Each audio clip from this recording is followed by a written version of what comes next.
नमस्कार मेरे प्यारे दोस्तों, मैं संजय कुमार इसके इस चैनल में आपको हार्दिक स्वागत करता हूं। आशा करता हूं कि आप सभी लोग बहुत अच्छे होंगे और आप लोग की पढ़ाई बहुत अच्छे से चल रहे होंगे। दोस्तों, आज हम लोग पढ़ने वाले हैं खान सर की क्लास नोट्स, जो हिस्ट्री का है, जो सभी एग्ज़ाम के लिए अति महत्वपूर्ण बुक है, जो 2024 की एडिशन है, यानी आने वाले सभी एग्ज़ाम के लिए क्या है, बहुत ही इम्पोर्टेंट है। तो आज हम बुक की 17वां पार्ट को पढ़ेंगे, जिसमें हम इस बुक में दिए गए बहुत सारे इम्पोर्टेंट टॉपिक को डिस्कस करेंगे और साथ ही क्वेश्चन बैंक को भी पढ़ेंगे। यह सभी टॉपिक और क्वेश्चन बैंक प्रीवियस क्वेश्चन अपने क्या है, आपको आने वाले सभी एग्ज़ाम के लिए बहुत ही इम्पोर्टेंट है, इसलिए इसको हम लोग आज बहुत अच्छे से कंप्लीट करेंगे। इसलिए वीडियो लॉन्ग बनेंगे, तो आप लोग घबराइएगा नहीं, पेशेंस के साथ बने रहिएगा। एक बात और कहना चाहता हूं दोस्तों, मेरे कहना आप मानते हैं तो मैं कहूँगा कि आपको कोई भी एग्ज़ाम है तो इस बुक को शुरू से अंत तक ज़रूर से ज़रूर पढ़कर जाइएगा। तो चलिए मेरे प्यारे दोस्तों, इस बुक को स्टार्ट करते हैं। ये जो है क्लास नोट्स है, किनका है? खान सर का क्लास नोट्स है। तो आप लोग बने रहिए मेरे प्यारे दोस्तों। और एक बात और कहना चाहता हूँ मेरे प्यारे दोस्तों कि अगर आप लोग इस चैनल पर नए हैं और अभी तक आप लोग सब्सक्राइब नहीं किए हैं इस चैनल को, तो ज़रूर से ज़रूर इस चैनल को सब्सक्राइब कर लीजिए और चैनल को सब्सक्राइब करके बेल आइकन घंटी को दबा के ऑल कर दीजिए, ताकि आपके पास पर डे जो है, जब भी क्लास इसका पर डे लिया जाता है, इस पर रेगुलर क्लास चलता है। ये नहीं कि एक दिन कभी अगर मान लिया कि कोई ज़रूरत पड़ता है तो क्लास नहीं ले पाते हैं, कभी काल, है ना, ऐसे इमरजेंसी में या कहीं अगल बगल में कहीं शादी विवाह रहता है तो उसमें हम क्लास नहीं, क्योंकि साउंड इतना आता है कि क्लास नहीं ले पाते हैं।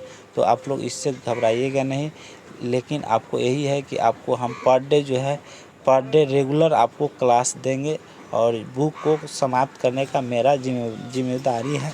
तो आप जिम्मेदारी है, तो आप लोग क्या करें कि आप बने रहिए, रेगुलर बने रहिए आप इस चैनल पर, और बना रहिए और चैनल को सब्सक्राइब करके बेल आइकन घंटे को दबा के ऑल कर दीजिए। चलिए ज़्यादा बातें नहीं करते हुए आपको डायरेक्ट क्वेश्चन के ऊपर ले जाते हैं। तो आज का टॉपिक क्या है मेरे पास? ऐसे पुष्य भूमि क्या है? पुष्य भूति वंश वर्धन वंश। तो यहाँ से कुछ हो चुका था, कहाँ तक हो चुका था वो भी बता देते हैं। यहाँ तक क्वेश्चन हम पढ़ा दिए थे, कहाँ तक? यहाँ से यहाँ तक पढ़ा दिए थे, यहाँ तक क्वेश्चन हो गया था, है ना। इसके बाद पढ़ाना था, लेकिन हम फिर से रिपीट कर देते हैं। कहाँ से? यहीं से, ठीक है, ताकि आप लोग को थोड़ा समझ में आ जाए और जो नए हैं उनको भी समझ में आ जाए। तो यहीं से स्टार्ट कर देते हैं। क्या है पुष्य भूति वंश वर्धन वंश, है ना। इस वंश के संस्थापक क्या है मेरे प्यारे दोस्तों? इस वंश के संस्थापक पुष्य भूति वर्धन थे। कौन थे? पुष्य भूति वर्धन थे, जो गुप्त काल में एक क्या थे? सामंत थे। क्या थे? सामंत थे। नेक्स्ट क्वेश्चन आ जाइए। एक बार फिर एक दौर समझाते हैं। इस वंश के, कौन सा वंश के मेरे प्यारे दोस्तों? तो पुष्य भूति क्या है? पुष्य भूति वंश या वर्धन वंश बोल सकते, दोनों बोल सकते हैं। पुष्य भूति वंश या वर्धन वंश के संस्थापक पुष्य भूति वर्धन थे, जो गुप्त काल में एक क्या थे? सामंत थे। क्या थे? सामंत थे। नेक्स्ट क्वेश्चन आ जाइए। इन्होंने अपनी राजधानी हरियाणा के थानेश्वर को बनवाया। इन्होंने जो अपनी राजधानी बनवाया, वर्धन वंश ने राजधानी बनवाया, वो जो हरियाणा के क्या किए? अपनी राजधानी हरियाणा के थानेश्वर को बनाया। हरियाणा के जो है थानेश्वर, उसको क्या कर दिए? राजधानी बना दिए। और इसकी पुष्य भूति वंश की प्रथम राजधानी थानेश्वर थी। प्रथम राजधानी कहाँ थी? थानेश्वर थी। नेक्स्ट क्वेश्चन आ जाइए। पुष्य भूति वंश का अगला शासक प्रभाकर वर्धन थे। कौन थे? प्रभाकर वर्धन थे। Next question. प्रभाकर वर्धन की क्या है? प्रभाकर वर्धन की पत्नी का नाम यशोमती थी। क्या थी? यशोमती थी। नेक्स्ट क्वेश्चन है। इन्होंने परम भट्टारक और महाराज क्या है? महाराज धीराज का उपाधि धारण किया था। नेक्स्ट क्वेश्चन आ जाइए। इस वंश क्या? पुष्य क्या है? वर्धन वंश का सबसे शक्तिशाली प्रभाकर वर्धन था। कौन था? वर्धन था। वर्धन वंश का क्या है? सबसे शक्तिशाली प्रभाकर वर्धन था। प्रभाकर वर्धन के 3 संतान थी। प्रभाकर वर्धन के कितने संतान थी? 3 संतान थी। कौन कौन थी? तो राजवर्धन थी एक में, दूसरा में है वर्धन हर्षवर्धन थी और राजश्री थी। तो राजश्री की विवाह कन्नौज के राजा ग्रहवर्मन से हुआ। राजश्री के विवाह किनसे हुआ? कन्नौज के राजा जो थे वो ग्रहवर्मन से हुआ। विवाह किससे हुआ? ग्रहवर्मन से हुआ। और राजश्री जो है किनकी पुत्री थी? तो प्रभाकर वर्धन के पुत्री थी। नेक्स्ट क्वेश्चन, अगला क्या है मेरे प्यारे दोस्तों? मालवा। क्या है? मालवा। मालवा के शासक देवगुप्त ने ग्रहवर्मन की हत्या कर दी। किनकी? ग्रहवर्मन की क्या कर दिए? हत्या कर दिए। और राजश्री की हत्या करने का भी प्रयास किया गया। क्या किया गया? राजश्री की हत्या करने का प्रयास भी किया गया, किंतु राजश्री जंगल में भाग गए। राजश्री क्या हो गए? जंगल में भाग गए। नेक्स्ट है, राजवर्धन ने देवगुप्त की हत्या कर दी। राजवर्धन ने देवगुप्त की हत्या कर दी। किसकी हत्या कर दी? देवगुप्त की हत्या कर दी। और नेक्स्ट क्वेश्चन है गौड़। क्या? गौड़। गौड़ जो है बंगाल शासक शशांक ने राजवर्धन की हत्या कर दिया। साथ ही इसने बोधि वृक्ष को भी कटवा दिया। किसने? तो शासक शशांक ने राजवर्धन की हत्या कर दी और साथ ही इसे बौद्ध वृक्ष को भी कटवा दिया। नेक्स्ट क्वेश्चन है, वर्तमान बोधि वृक्ष छठी पीढ़ी की है। अभी जो बोधि वृक्ष जो है ये छठी पीढ़ी का है। कौन सी है? छठी पीढ़ी, मतलब 6वां पीढ़ी जो है ये वर्तमान बोधि वृक्ष लगाया गया है, अभी वहाँ पे है। नेक्स्ट क्वेश्चन है, शशांक शैव धर्म का अनुयायी थे। किसका थे? शैव धर्म का अनुयायी थे। नेक्स्ट क्वेश्चन है, हर्षवर्धन ने शशांक की हत्या कर दी। शशांक की हत्या किसने किया? तो हर्षवर्धन ने किया। किसने किया? हर्षवर्धन ने किया। नेक्स्ट क्वेश्चन आ जाइए, अगले क्वेश्चन पे है, हर्षवर्धन के समान 2 चुनौती थी। हर्षवर्धन के समान 2 चुनौती थी। पहला क्या थी? तो राजश्री का पता लगाना एवं दूसरा है साम्राज्य को संभालना। राजश्री का पता लगाना और दूसरा साम्राज्य को संभालना। नेक्स्ट है, हर्षवर्धन ने दिवाकर नामक बौद्ध भिक्षु के सहयोग से राजश्री का पता लगाया। हर्षवर्धन ने दिवाकर नामक बौद्ध भिक्षु के सहयोग से राजश्री का पता लगाया। नेक्स्ट है, हर्षवर्धन ने अपनी राजधानी जो है कन्नौज को, अपनी राजधानी की हर्षवर्धन की राजधानी क्या नाम था? कन्नौज। हर्षवर्धन ने अपनी राजधानी कन्नौज को बनाया और अपने साम्राज्य को संभालने लगा। अपने जो साम्राज्य था उनको क्या करने लगे? संभालने लगे। नेक्स्ट, हर्षवर्धन ने कभी भी स्वयं को कन्नौज को राजा साबित नहीं किया। हर्षवर्धन ने कभी भी स्वयं को, अपने आप को कन्नौज का राजा साबित नहीं किया, बल्कि राजश्री का संरक्षक बनकर शासन किया। किसका? राजश्री का संरक्षक बनकर शासन किया। अगले नेक्स्ट क्वेश्चन क्या है मेरे प्यारे दोस्तों? अगला क्वेश्चन है कि हर्षवर्धन साहित्य प्रेमी था। हर्षवर्धन थे वो साहित्य प्रेमी था। इसने 3 पुस्तकें की रचना की। कौन कौन पुस्तक? पहला है नागानंद, दूसरा है रत्नावली, तीसरा है प्रियदर्शिका। क्या है? प्रियदर्शिका। आंसर क्या हो जाएगा? हर्षवर्धन के दरबारी कवि बाणभट्ट थे। हर्षवर्धन के क्या थे? दरबारी कवि जो थे वो बाणभट्ट थे। नेक्स्ट क्वेश्चन आ जाइए, नेक्स्ट क्वेश्चन,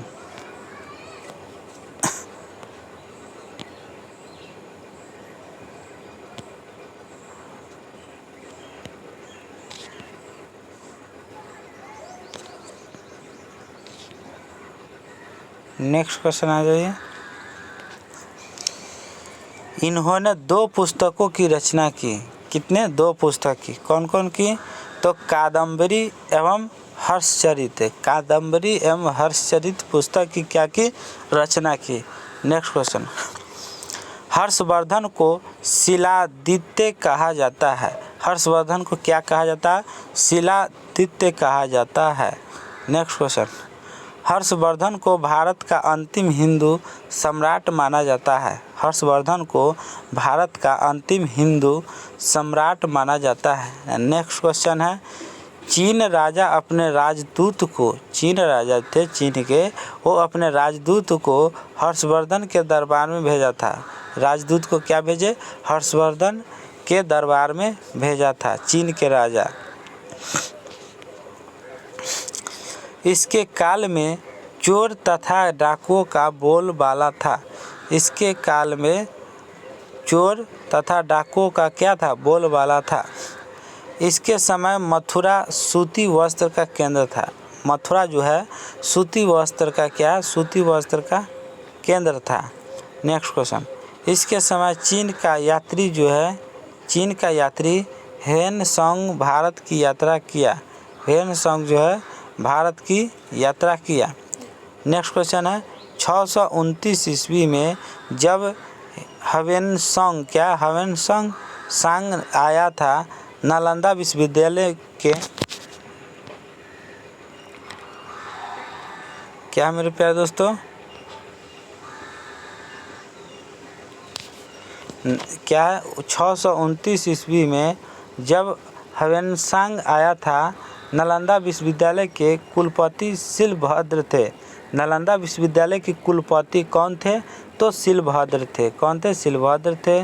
और जब ह्वेनसांग आया था तो 629 में क्या आ गया? नालंदा विश्वविद्यालय में ह्वेनसांग आया था। ठीक है। नेक्स्ट क्वेश्चन क्या है? नेक्स्ट क्वेश्चन, अगला क्वेश्चन क्या है?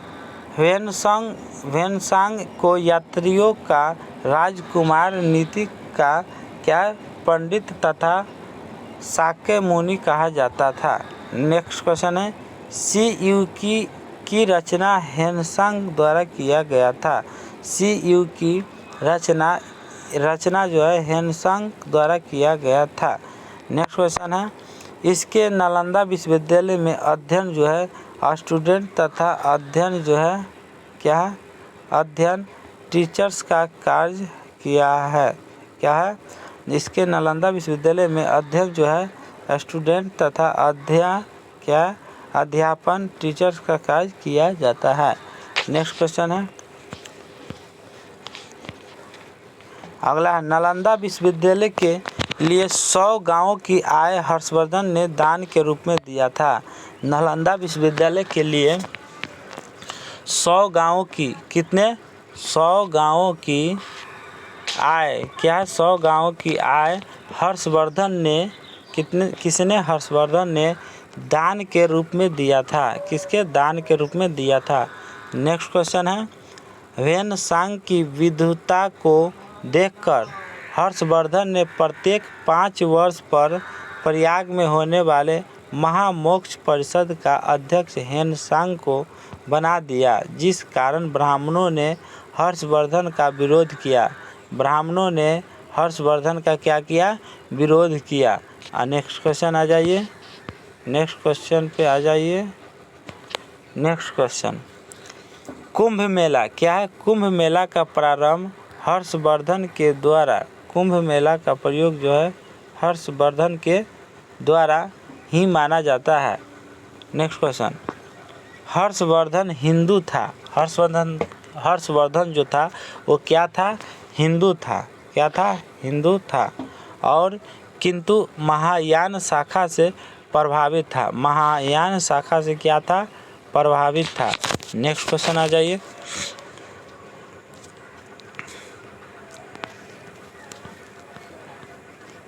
नेक्स्ट क्वेश्चन,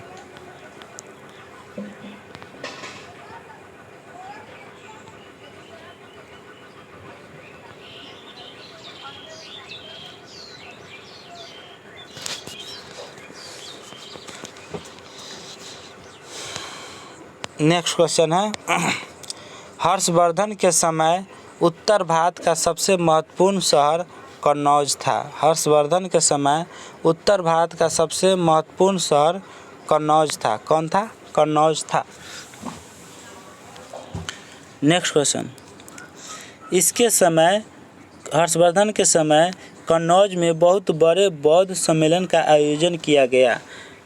हर्षवर्धन के समय कन्नौज में बहुत बड़े बौद्ध सम्मेलन का आयोजन किया गया। नेक्स्ट है इस पांचवी बौद्ध संगीति में पांचवी बौद्ध संगीति भी कहते हैं। इसे क्या कहते हैं? पांचवी बौद्ध संगीति भी कहा जाता है। नेक्स्ट क्वेश्चन है मेरे प्यारे दोस्तों, अगला है हर्षवर्धन समस्त उत्तर भारत को जीत लिया था। हर्षवर्धन जो थे, हर्षवर्धन समस्त उत्तर भारत को जीत लिया था, किंतु कश्मीर को अपने क्षेत्र में नहीं मिला पाया। कश्मीर को जो है अपने क्षेत्र में नहीं मिला पाया। और नेक्स्ट क्वेश्चन है हर्षवर्धन ने दक्षिण भारत अभियान प्रारंभ किया, किंतु नर्मदा नदी के तट पर दक्षिण भारत के चालुक्य शासक पुलकेशिन द्वितीय ने इसे पराजित कर दिया था। क्या? पराजित कर दिया था। नेक्स्ट क्वेश्चन है इसकी जानकारी जो है पुलकेशिन द्वितीय का कर्नाटक में स्थित ऐहोर अभिलेख में मिलती है। इसकी जानकारी कहाँ मिलती है? तो पुलकेशिन द्वितीय की कर्नाटक में स्थित एक ऐहोर जो है ऐहोर अभिलेख से मिलती है। नेक्स्ट 647 ईस्वी में हर्षवर्धन की मृत्यु हो गई। हर्षवर्धन की मृत्यु किस वर्ष हुई? तो 647 ईस्वी में हुई। नेक्स्ट क्वेश्चन है हर्षवर्धन की कोई संतान नहीं थी। हर्षवर्धन की कोई संतान नहीं थी, जिस कारण वर्धन वंश का वर्धन वंश का पतन हो गया। क्या? हर्षवर्धन की कोई संतान नहीं थी, जिस कारण वर्धन जो है वर्धन वंश का पतन हो गया। और नेक्स्ट क्वेश्चन आ जाइए, अगला क्वेश्चन क्या है? हर्षवर्धन की मृत्यु के बाद उत्तर भारत में राजनीतिक शून्य सन्नाटा की स्थिति आ गई। हर्षवर्धन की जब मृत्यु हुई उसके बाद भारत में जो है राजनीतिक जो हो रहा था राजनीतिक शून्य हो गया, सन्नाटा हो गई, सन्नाटा की स्थिति में आ गई, क्योंकि उनके पास कोई संतान नहीं थी। इसी कारण क्या हो गया? सन्नाटा हो गई। और नेक्स्ट क्वेश्चन है कि इतिहास में हर्षवर्धन के मृत्यु को युग परिवर्तन कहते हैं। क्या? युग परिवर्तन कहते हैं। इतिहास में हर्षवर्धन के मृत्यु को युग परिवर्तन काल कहते हैं। नेक्स्ट क्वेश्चन है हर्षवर्धन अंतिम बौद्ध राजा था। हर्षवर्धन जो थे वो अंतिम बौद्ध राजा था जो संस्कृत का महान विद्वान था। हर्षवर्धन जो थे वो संस्कृत के बहुत बड़ा जानकारी थे उनके पास और महान विद्वान थे। नेक्स्ट क्वेश्चन आ जाइए, अगला क्वेश्चन है कि हर्षवर्धन की मृत्यु के बाद कन्नौज पर यशोवर्मन का शासन हुआ। हर्षवर्धन की जब मृत्यु हुआ उसके बाद किनका शासन हुआ? कौन शासन करने लगे? तो उसके बाद कन्नौज पर, तो हर्षवर्धन की राजधानी क्या था? कन्नौज थी। तो कन्नौज पर यशोवर्मन यशोवर्मन का शासन हुआ। यशोवर्मन का क्या हुआ? शासन हुआ। नेक्स्ट क्वेश्चन आ जाइए, अब जो स्टार्ट होने वाला है मेरे प्यारे दोस्तों, अगले क्वेश्चन पर आ जाइए। क्या है अगला क्वेश्चन है जो दक्षिण भारत का है, एक और ऊपर दे देते हैं। क्या? Khan sir GS research centre, किसान कोल्ड स्टोरेज, क्या साईं मंदिर, मुसल्लमपुर हाट, पटना 6, मोबाइल नंबर इतना, खान सर, टाइमिंग 7, क्लास का टाइमिंग का क्लास नोट्स है तो क्लास का टाइमिंग रहेगा। तो मेरे प्यारे दोस्तों आपको अगर एडमिशन लेना है तो खान सर की क्लास में वहाँ पे जाके आप एडमिशन ले सकते हैं। बहुत अच्छे क्लास कराते हैं, बहुत अच्छे पढ़ाई पढ़ाते हैं। तो आप लोग ज़रूर से ज़रूर खान सर की क्लास में जुड़ जाइए और आप क्लास कर सकते हैं किसी भी तैयारी कर रहे हैं तो चलिए आज का क्लास क्या है? दक्षिण भारत क्या है? दक्षिण भारत की क्लास करते हैं। चलते जहाँ तक हो पाएगा वहाँ तक करेंगे, बाकी बात कल करेंगे, है ना। तो चलिए और क्लास ले लेते हैं 10 मिनट। तो चलिए 10 मिनट और ले लेते हैं, उसके बाद कल लेंगे, ठीक है। चलिए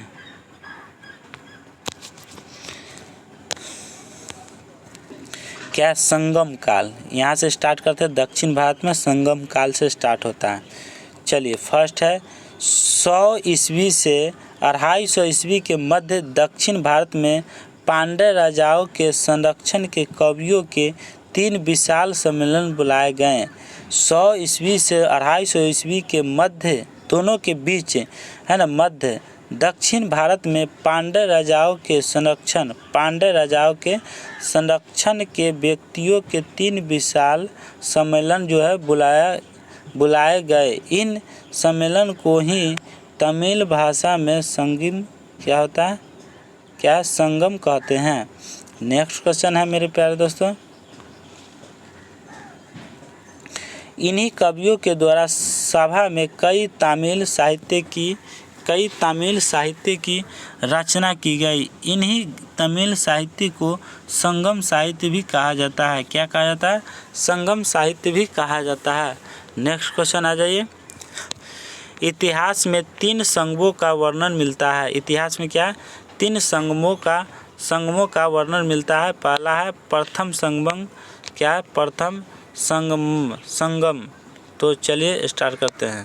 यह जो है दक्षिण मदुरा में हुआ, यह जो है दक्षिण मदुरा में हुआ और इसकी अध्यक्षता अगस्त्य ऋषि ने की। इसकी अध्यक्षता किसने किया, अगस्त्य ऋषि ने की। नेक्स्ट क्वेश्चन है, इस सम्मेलन में 89 राजाओं ने भाग लिया। कितने राजाओं ने भाग लिया प्रथम संगम में, तो 89 राजाओं ने क्या किए, भाग लिए। नेक्स्ट क्वेश्चन, वर्तमान में दक्षिण मदुरा जलमग्न हो गया है, जिस कारण इस संगम में लिखे गए साहित्य की क्या है, कोई जानकारी नहीं है।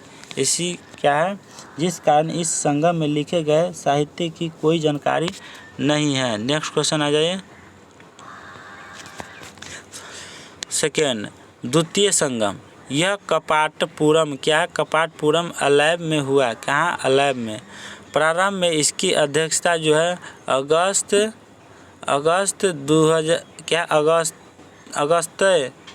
ऋषि ने, प्रारंभ में इसकी अध्यक्षता जो है अगस्त्य ऋषि ने की, किंतु बाद में तोलकापियर ने की। नेक्स्ट क्वेश्चन है, इसी सम्मेलन में तोलकापियर ने क्या तोलकापियम नामक तमिल साहित्य की रचना की। क्या की, तमिल की रचना की। नेक्स्ट क्वेश्चन आ जाइए,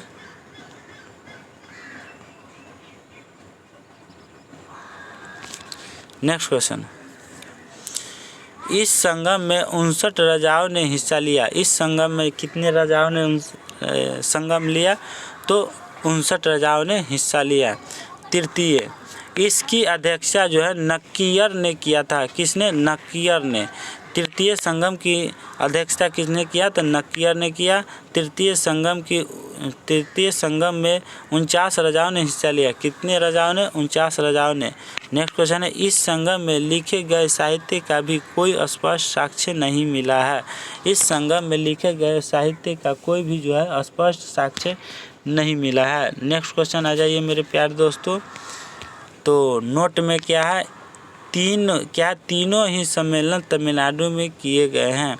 तीनों ही सम्मेलन जो है तमिलनाडु में किए गए हैं। नेक्स्ट अगला नोट्स दूसरा है, अगस्त्य ऋषि काशी बनारस के रहने वाले थे।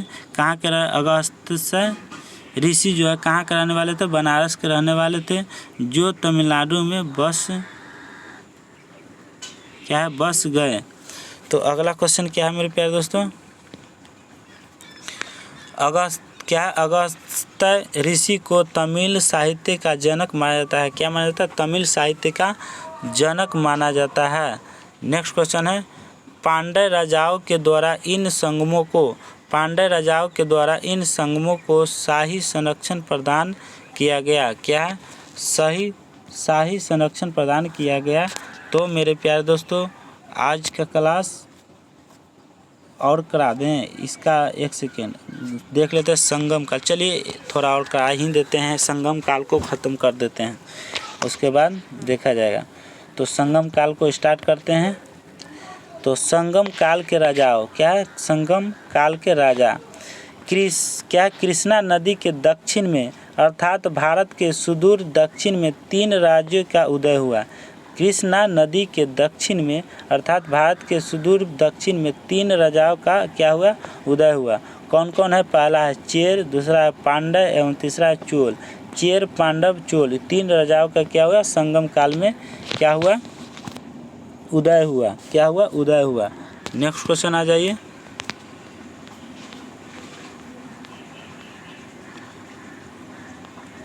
तो वो हो गया। तो चलिए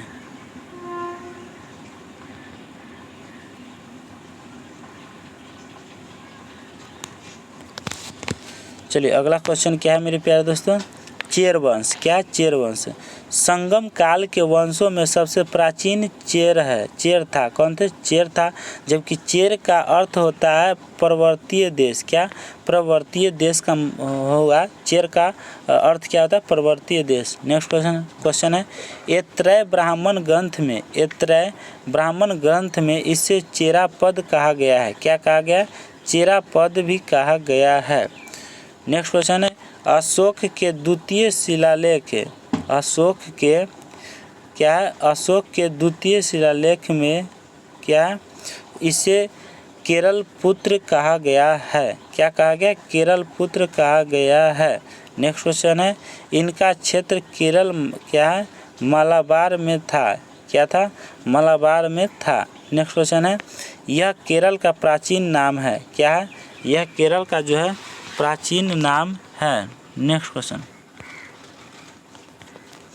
इनकी राजधानी जो है बंजी करूर थी। किसका जो है इनकी राजधानी जो है चेर वंश की राजधानी जो है कहाँ थी? तो बंजी या करूर थी, है ना। चेर राजाओं की इनका राज्य चिन्ह जो था वो धनुष थी, है ना। इनका राज्य चिन्ह क्या था? धनुष था।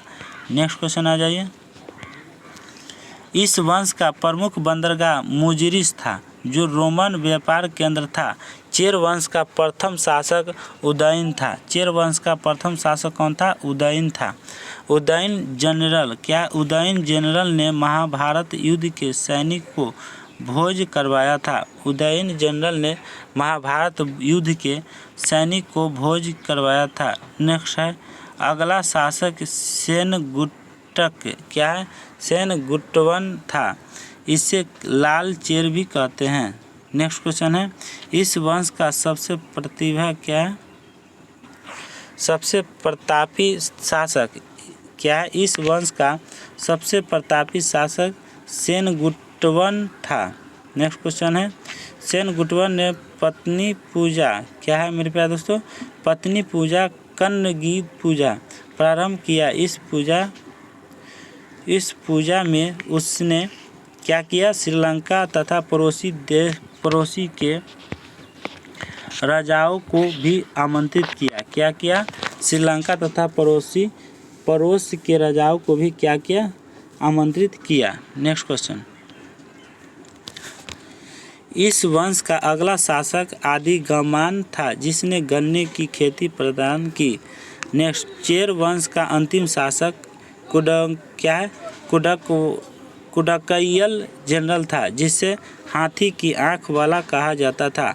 नेक्स्ट है इसी शासक के समय पेरून जनरल पीर पोरोई विद्वानों का संरक्षण था।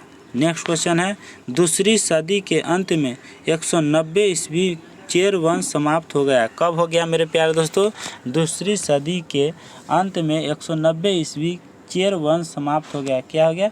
चेर वंश समाप्त हो गया। तो मेरे प्यारे दोस्तों आज की क्लास आज ज़्यादा नहीं ले पाएंगे, आज की क्लास यहीं तक रहने दीजिए और कल के लिए आप लोग तैयार रहिएगा।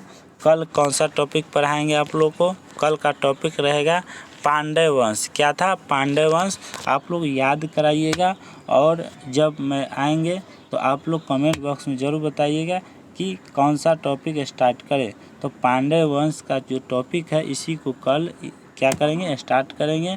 तो आप लोग कमेंट बॉक्स में ज़रूर लिखें कि पांड्य वंश है ना, पांड्य वंश लिख दीजिएगा। उसके बाद मैं समझ जाऊँगी कि पांड्य वंश से क्या है स्टार्ट करना है, कभी कभी याद नहीं रहता है। तो चलिए प्यारे दोस्तों, आप लोग अच्छी तरह से पढ़िए, मन लगा कर पढ़िए और तैयारी कीजिए ताकि आप लोगों को जॉब मिल सके। तो इस चैनल पर आप लोग को कैसा लगा आप लोग कमेंट बॉक्स में बताइए कि कैसा पढ़ाई लगा। और प्यारे दोस्तों एक बात और कहना चाहता हूँ कि इस चैनल को लाइक और शेयर ज़रूर करें, ताकि शेयर करने से ही होता है कि कोई भी गरीब बच्चे हैं जो किसी भी टीचर का जो है कोर्स लेने में सक्षम नहीं है, असक्षम है, तो उसको सहारा मिल सके और वो भी क्या करे, किसी भी चीज़ की तैयारी कर सके। तो उसको भी क्या करे, आप लोग कम से कम ग्रुप में शेयर किया करिए, ताकि आपको अगला जो है अगले बच्चे, कोई भी गरीब बच्चे है जिसको पढ़ने का इच्छुक है लेकिन उसको पैसा नहीं है और फ्री क्लास करना चाहता है, तो आप उसको शेयर ज़रूर करें ताकि उसको हेल्प मिलेगा, तो अच्छा रहेगा। तो चलते हैं, ज़्यादा बात नहीं करते हैं और जाते जाते कहते हैं कि अगर आप लोग नए हैं तो इस चैनल को सब्सक्राइब जरूर कर लीजिए और बेल आइकन घंटी को दबा के ऑल कर लीजिए। तो चलिए प्यारे दोस्तों, बाय बाय, जय हिंद, जय भारत, थैंक यू दोस्तों।